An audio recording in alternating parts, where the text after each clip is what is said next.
실과 코딩 교육을 시작하겠습니다. 지난 시간 우리는 일자형 계단에 대해서 도전해 보았습니다. 일자형 계단은 여러분들이 함수를 하나 설정하고 그 함수를 활용하여서 여러분이 이번 목표를 달성하는 거였습니다. 선생님이 우리 친구들이 했던 학습 활동을 확인하면서 결과를 보았습니다. 성공한 친구들 참 잘해 주었습니다.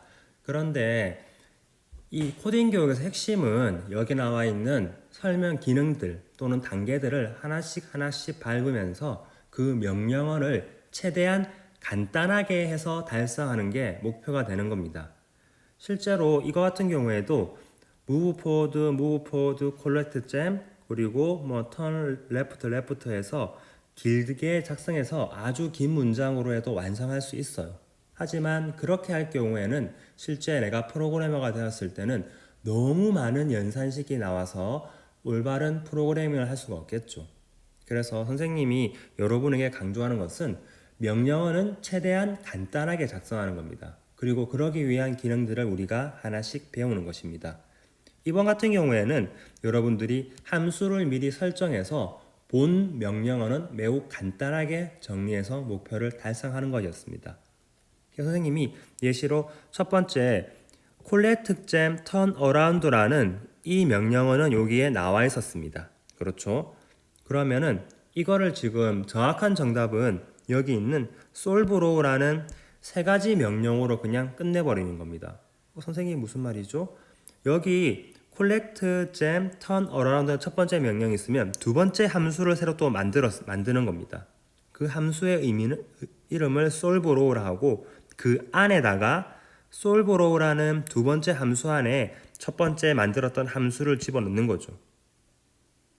이걸 집어넣으면 이 함수를 집어넣어서 하게 되면 이 친구가 여기 가서 먹고 다시 돌아와서 먹고 다시 돌아오는 겁니다.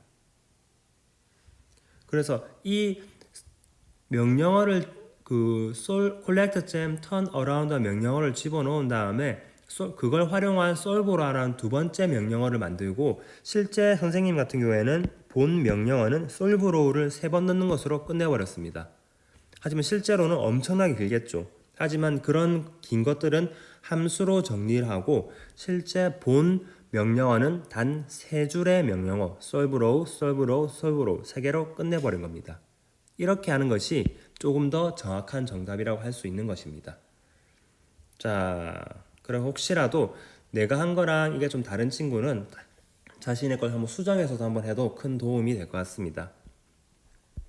자, 그럼 오늘 공부할 배움 주제, 배움 목표를 살펴보도록 하겠습니다. 오늘은 바로 보물 찾기입니다. 이번에는 여러분들이 패턴을 분해하고 바로 나만의 함수를 만들어 보자고 했습니다. 명령어를 하나 다 넣는 게 아닌 여러분 이 안에 분명히 패턴이 있을 겁니다. 패턴의 의미라는 것은 바로 반복되는 겁니다. 선생님이 팁을 얘기하자면 실제로 여러분이 한번 명령어를 첫 번째 걸 하기 위한 명령어를 다 넣어보세요. 넣은 다음에 그 속에서 반복되는 게 보일 것입니다. 그것을 여러분들이 바로 함수로 만들어 버리는 거죠. 그렇게 되면 더욱더 쉽게 할 수 있다는 거죠. 그래서 예를 들어 이 명령을 하다 보니 move forward, toggle 스위치가 반복된다. 그러면 이걸 하나의 함수로 그냥 만들어 버리는 거예요, 여러분들이. 그렇게 해서 여러분들이 하나하나 모든 명령어를 넣지 않더라도 move forward, toggle 스위치 앞으로 한 칸 스위치를 누르는 거는 이 함수만을 넣어서 여러분이 아주 간단하게 만들 수 있다는 거죠. 그래서 이번 목표는 여러분이 반복되는 것을 찾아서 그것을 함수로 먼저 만들고 함수 만드는 건 이거죠. func를 넣고 여러분이 명령어를 넣어서 함수를 만들면 되죠. 그 함수를 여러분 먼저 만들고 본 명령어에서는 그 함수를 활용해서 조금 더 간단하게 명령어를 작성해서 목표를 달성하는 게 이번 공부의 핵심입니다. 자, 그럼 지금부터 여러분이 먼저 반복되는 패턴을 먼저 한번 찾아서 함수를 만들어 보는 것으로 코딩 교육을 시작하겠습니다. 뿅!